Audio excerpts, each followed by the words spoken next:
Caticultura.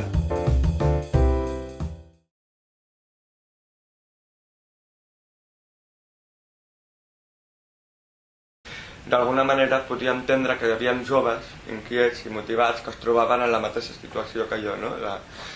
De dir, bueno, pues, jo vull fer alguna cosa, però estic en aquest punt de que tinc que ficar el peu a la porta per començar a actuar, no? I vaig pensar en gent que tenia la mateixa inquietud que jo i ens vam reunir. I vam saber que la millor activitat que podíem fer era constituir una productora.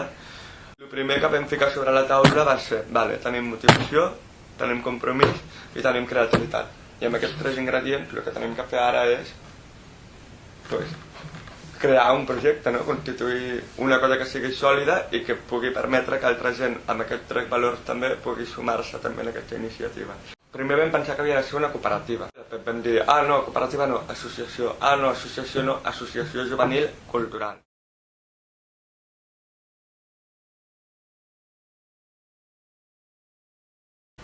Bueno, això suposa que tu tens un marc d'actuació a nivell local. També suposa que tens que tenir una direcció destinada al jovent, per dir-ho així, i un àmbit d'actuació a part del local dins del cultural, no?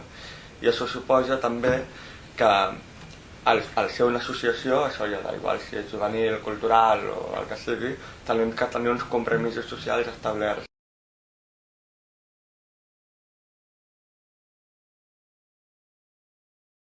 De fet, jo crec que el més difícil és com mantenir una constància en aquest projecte, perquè sí, al principi tothom té moltes ganes no sé què, però després la motivació va baixant. El que passa és que al ser un equip, o sigui, la motivació va passant d'uns als altres, saps? O sigui, d'uns als altres ens animem, jo crec que és... I també és un projecte que és molt dinàmic, no? Que realment no és allò que diguis sempre tindrà una línia molt fixa. La gràcia del Somnia és que estem sentint que aquest projecte és nostre, estem sentint la passió de començar una cosa, de materialitzar aquest somni que potser teníem.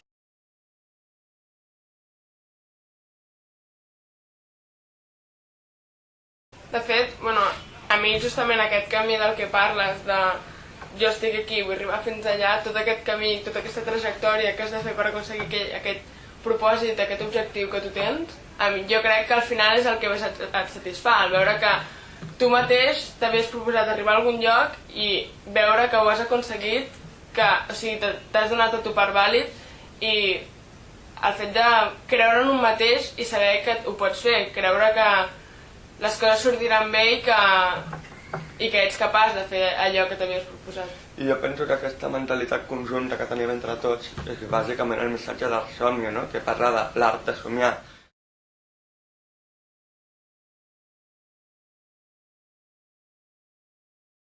O sigui, somiar està molt bé, i sí, tothom té somnis i vol fer coses i tal, però a l'hora de la veritat no tots ho fem. O sigui, no et diem, mira, m'agradaria fer això, se'ns queda al cap i ja està, i es queda allà.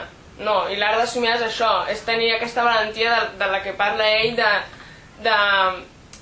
Més aviat, molts cops, no fem, o sigui, jo vaig al vídeo, no fem les coses per por segurament a fracassar, a no sentir-nos competents, però, o sigui, on realment resideix el fracàs està en no intentar-ho. O sigui, no rendir-se.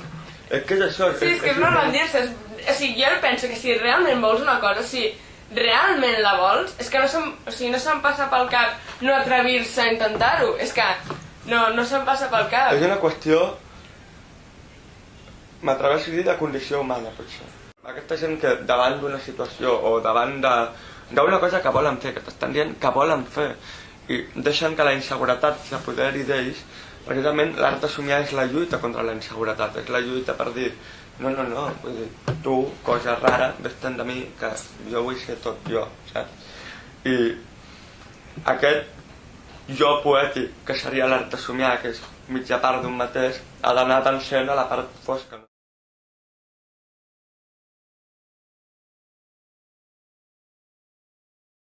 El que fem nosaltres és justament això, no difondre el missatge de que tu no t'has de cohibir de res, no, o sigui... I aquest missatge també ens el donem a nosaltres.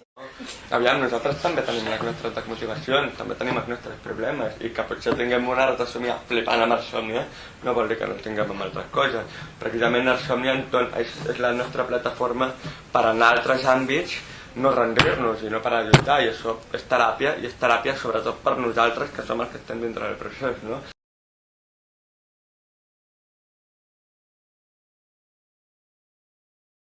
Com qualsevol associació, hi ha el que són unes quotes d'inscripció que paguem tothom, jo dic pagarem a partir de l'1 de maig, 6 mesos després, que són quotes d'inscripció mínimes, que és, per una banda, els socis, membres socis que estan dins de l'Assemblea General, 5 euros bimensuals, és a dir, cada 2 mesos paguen 5 euros, a canvi reben accés gratuït a totes les activitats que faci l'associació, òbviament, perquè estan treballant en ella, i és més que res un preu simbòlic, perquè et donis compte de que on estàs té un cost, no?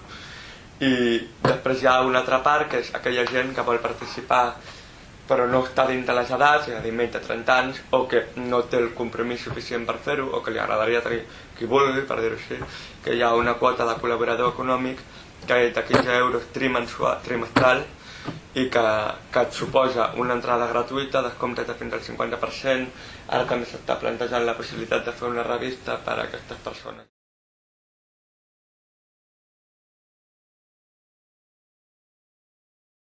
Però és això, hi ha gent que està a l'Institut del Teatre, hi ha gent que està a batxillerat, hi ha gent que està fent comunicació audiovisual, hi ha gent que està fent periodisme, hi ha moltíssima diversitat, no? Per això justament és el que et dic, que les persones que estan aquí jo crec que són persones que es mouen molt, que tenen moltes ganes de fer coses i que realment les fan.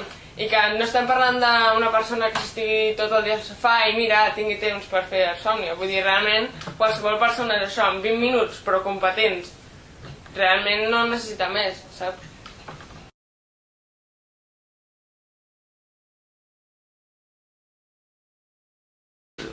Jo penso que la societat en si està organitzada perquè els joves tinguin por.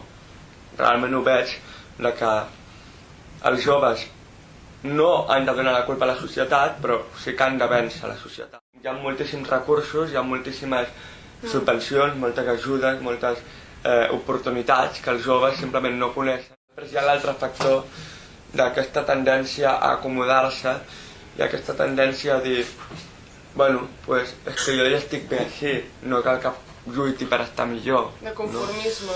No? Exacte. I és que ja no et prenen en sèrio, ja ets jove, mira, tu ja encara et queda molt per viure, no en tens ni idea de res, torna dintre d'uns anyets, saps?